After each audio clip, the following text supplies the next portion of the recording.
زیاتر دەمانەوێت سەبارەت بە ئەم بابەتە کە پانتاییەکی فراوانی لە میدیاکان لە دوێنەوە بۆ خۆی داگیر کردووە قسە بکەین گرنگی هەناردەکردنی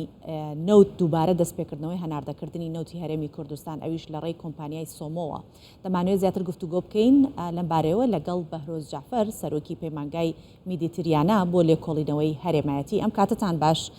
کاک بەهرۆز هەروەکو دەزانن و باسیشم کرد ئەم هەواڵە پانتایەکی زۆری لە ناو میدیاکان بۆ خۆی داگیر کردووە لە دوێنێەوە و دەمانوێت زیاتر شی بکەینەوە کە ئەم گرنگیە واتە گرنگی ئەم ڕێکەوتنە بۆ هەرێمی کوردستان چۆنە چەندە گرنگی هەیە شیکردنەوەی ئەم گرنگیە زیاتر بکەین. سپاس خاتون وڵا چەند ساڵێک پێش ئێستا یعنی ناکۆشی و شەڕ و پێکدادانێکی زۆر لە نێوان حیزب وڵای لوبنان و حکوومەتی لوبنان و ئیسرائیل ڕوویدا لەسەر سنوورە ئاویەکان و چێلگەی گازی کاریش لە 20 ئۆکتۆبەری ساڵی 2022 5 مانگ پێش ئێستا لوبنان و ئیسرائیل ڕێککەوتن لەسەر پرسە ئاویەکان و چێلگەی گازی کاریش ئەمە سەدایەکی ئەجگار گەورەی دروست کرد لە میدیا جیهانیەکانە یەکێک لە نووسەرە گەورەکان دەنیس ڕۆز کە یاریدەدەری ئۆباما و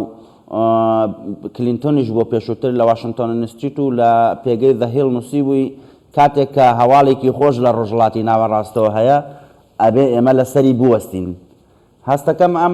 ئەمەی عێراقی شتێکی لەو جۆرەیە هەواڵێکی خۆشە لە ڕۆژهەڵاتی ناوەڕاستەوە چونکە خۆتان نەزانن ڕۆژهەڵاتی ناوەڕاست پێگەیەکی جوگرافیە بۆ ئاڵۆزی ئاسایشی بۆ ئاڵۆزی ئەمنی بۆ تیرۆر بۆ کێشە و بێشە بۆ جیهان بەڵام کاتێککە حکوومەتی فیدراالی عێراق و حکوومەتی هەرێمی کوردستان ئەکەونە ڕێککەوتنێک کە یاریمەتی بازاری ئابووری گیانیەدا لە پرسیوزەیە بێگومان کاریگەری هەیە لەو کاتێک کە هەر ئەوە بکەم بە بنەمای قسەکانم کە حکوومەتی لوبنان و ئیسرائیل ڕێککەوتن حیزب وڵا خۆی بەبراوە دەزانی ئیسرائیل خۆی بەبراوە دەزانی یەکێتی ئەوروپا خۆی بەبراوە دەزانی حکوومەتی لوبنان خۆی بەبراوە دەزانی لە هەرێمی کوردستان و نێوان هەرێمی کوردستان و عێراقیشدا هەردوو لا خۆیان بەبراوە دەزانن و هەموو لایەکیش پێشوازی لەم ڕێککەوتنە دەکەن بۆچی خۆیان بەبراوە دەزانن بە بڕای من بە داتا و ئامار کۆمەڵە بابەتی گرنگن بەنسبەت عێراقەوە ئەم ڕێککەوتنە ئێجگار بەسوود بوو بۆ عێراق چونکە عێراق لەسەر ڕێگەیە بۆی وەرچەرخانێکی ئابووری بژانەوەیکی ئابووری سیاسی ناوخۆیی گەورە سەر بخات ساڵی 2022 عێراق 115 ملیار و 607 میلیۆن دۆلار نەوتی فرۆشتووە کە ئەمە بە ڕێژەی 153 زیاترە لەوەی کە لە ساڵی 2021 دەرچواندووە بەڵام ئێستا قانونی بوجە کە خەریکی مناقەشەکردین ئەم شەوی کە دێتەوە بۆ ئەمساڵ زۆر زیاترە لەوەی کە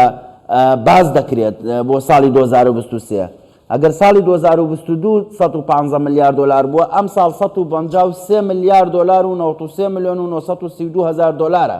کەواتە ئەمە بودجەیەکی ئەجگار گەورەیە لە مێژووی عێراق نایخاتە مەترسی و کێشمەی ناوخۆیەوە لەسەر پرسی نەوتی هەرێمی کوردستان خۆی لە قانونی بودجەکەیە 125 هەڵاوسان و کورتێنانەیە 63 تریلیۆن چاوەڕێیەکرێ کورد بێنێ ئەگەر 500 هزار بەرمیل نەوتیش کەمتر بفرۆشن بەوەی کێشە لەگەڵ هەرێمەوە ببینە ڕۆژانە چەندێک کورتێنان لە ئابووری عێراقا دروست دەبێت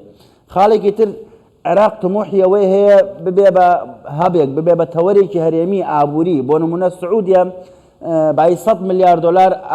ئامادەی خۆی دەربڕیەوە بەرهێنان لە عێراقا بکات چین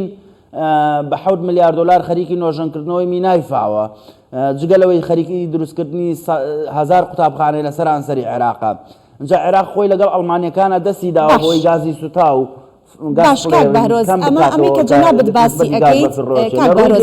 ئەمەی کە جەنابەت باسیەکەی زیاتر سەرنجت خسۆتە سەر ئەو گرنگیەی کە ئەم ڕێکەوتنە هەیەی بۆ عێراق دەمەوێت بۆ هەرێمی کوردستان بزانم گرنگیەکەی چییە بێت ئەو دەستکەوتانی کە دەستی هەرێمی کوردستانەکەوێت لە کاتێکتا زۆر لەمپەر خراە بەردەمی هەرێمی کوردستان لەو بارەوە ئێستا و دەستکەوتانە چین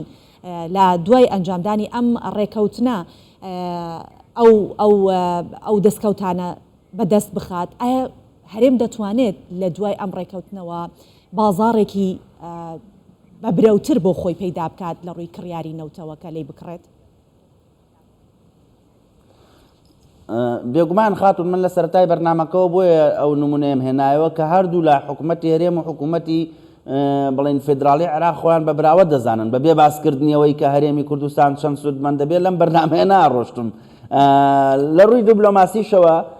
عێراق ئەگەر نقطەیەکی دیکە ئیزافە بکەم لە ساڵی 90ەوە هەتاوەکو ئێستا ئەوەندەی ئێستا پەیوەندی بەهێزی لەگەڵ تورکیا نەبووە گەرم ڕێکەوتنە نەکرابایە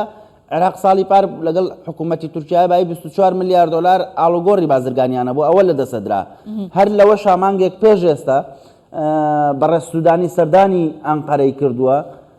بڕی بەردانەوەی ئاو بۆ 1500 مەتر مکعب لە چرکەیەکە نەک لە ڕۆژێکدا زیاد کراوە ئەگەر ئەم ڕێکەوتنە نەکرایە پەیوەندەکانی عێراق و تورکیا تێکەچوون بینە سەر هەرێمی کوردستان من پێم وایە 4 سوودی ئێزگار گەورە لەم ڕێکەوتنە دەبینێ سوودێکیان خۆتان نەزانن لە ماوەی ئەو کاتەی کە دادگای نێوژیوانی پاریس ICC ئەعلانی نەتیجەکەی کرد هەرێمی کوردستان کەوتە بەر حەملەیەکی گەورەی میدیایی دەرەکی و ناوخۆی ئەمە لە ڕووی دەرونیەوە لە ڕووی پرسی عقارەوە ینی کاریگەریکی خراپی خستوە سەر سایکۆلۆژیای هاوڵاتیان لە هەرێمی کوردستانە کە دۆخی ئیمڕۆ لە دوێنێ ناچێت دوێنێ لە پێرە ناچێت پێرەش لە هەفتەی پێشوو ناچوو بەنسبەت هەرێمی کوردستانەوە بێت بە دڵنیاییەوە ئەمە سوودی یەکەمی سوودی دووهەمی هەرێمی کوردستان پێشووتر 9 بۆ 11 دلار کەمتر بڕی هەر بەرمیل لە نەوتێکی فرۆش بە کۆمپانیاکان لە بەندەری جەیهان ئەم ڕێکەوتنە وای کردووە ئەمە خاڵێکی زۆر گرنگەیە لێرە میدیاکان هەستەکەم بە هەڵە ئیشارەت پێکەن میدیا عێراقی و ناوچەکان ئەڵێن هەرێمی کوردستان نەوتی تەسلیمی سۆمۆ کردووە بە پێچوانەوە نەوتی هەرێمی کوردستان نەوتی تەسلیمی سۆمۆ نەکردووە هەرێمی کوردستان ڕێککەوتون لەگەڵ بەغدایە کە نەوت بە نرخی سۆمە بفرۆشێ ئەمەش قازانجێکی گەورەی ئابووری بۆ هەرێمی کوردستانە گێڕێتەوە کە لە هەر بەرمیلەکانەوە بۆ 11 دلار بۆ هەرێمی کوردستان ئەجێڕێتەوە خاڵێکی تر موچە و بوجەی هاوڵاتیان لە هەرێمی کوردستانەوە کۆڵێ لە قوتووە یعنی چۆنەڵی نازانم چۆنی دەر موچە و بوجەی هاوڵاتیان زامن کراوە بۆ خەڵکی کوردستان بۆ ماوەی 3 ساڵ چکان بوجەیە بۆ ماوەی 3 ساڵە 2023 ئیتر کاک بارۆز ئیتر بەغدا هیچ هەساوێکی نییە بۆ ئەوەی کە قوتی هاوڵاتیانی هەرێمی کوردستان چۆنەڵێ بیخاتە قوتوویەکەوە لە لای خۆی ئەمە قانونی بوجەیە نەخێر ئەمە قانونی بوجێ خاتونی بەڕێز ئەمە قانونی بوجێ شەرعیەتی ناوخۆی هەیە ئێمە جاران کە لە بەکالۆرۆس و ماستەریش بووین دەمان خوێند ئەیانگووە گەر بچیتە سەردانی وڵاتێک یەکەم جار چۆن نەزانێ وڵاتە پلانەکەی چییە ئوستازە هیگوو ئەبێ تەماشای قانونی بوجەکەی کەی بزانین زیاتر لە بوجە بایەخی بەچی داوە کەواتە بوجە شەرعیەتێکی دەولیشی هەیە ئەو شەرعیەتێکی ناوخۆیشی هەیە کەس ناتوانێت نکۆڵی لێ بکات لەم بوجێشە هەرێمی کوردستان بوجەیەکی هەیە لەوەتەی کورد هەیە بوجەی وای بۆ زامن نەکراوە کە 16 تریلیۆن و 609 ملیارە کە پشکی هەرێم لە 12.6 لە سەتی پشکی عێراق پێکەێنێ ینی بوجەی عێراق پێکەێنێ بۆیە ئەمانە ئەم چوار دەستکەوتەی کە باسم کرد بۆ هەرێمی کوردستان بۆ بە ماڵ و زامن کراوە لە قانونجەدا بەڵام لە ئەخیریشە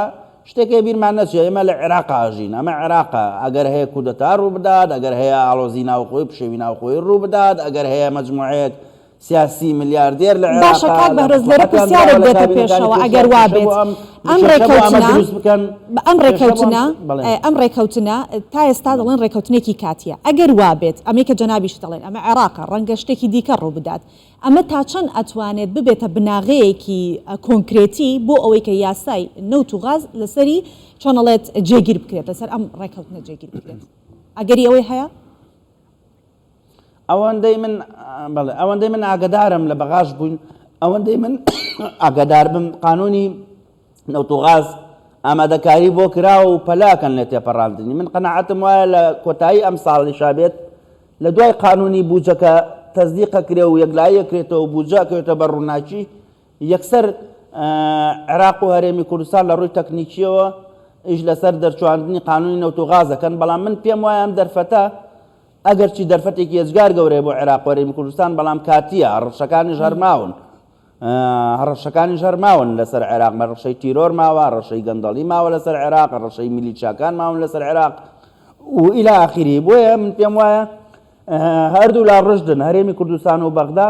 پەلاکەن لەوەی کا قانونێکی نەوت و غازیش دەربچێنن ئەم کێشانەی کە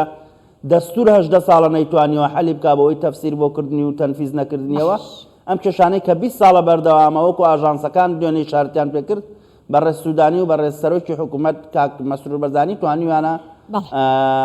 چارەسەری بکەن چارەسەری کێشەیە بکەن کە 20 ساڵە ئەم کێشەیە ئەم ناکۆشیە بەردەوامە. بەڵێ ئێمە سپاس دەکەین بەهرۆز جەعفەر سەرۆکی پەیمانگای میدیتریانە بۆ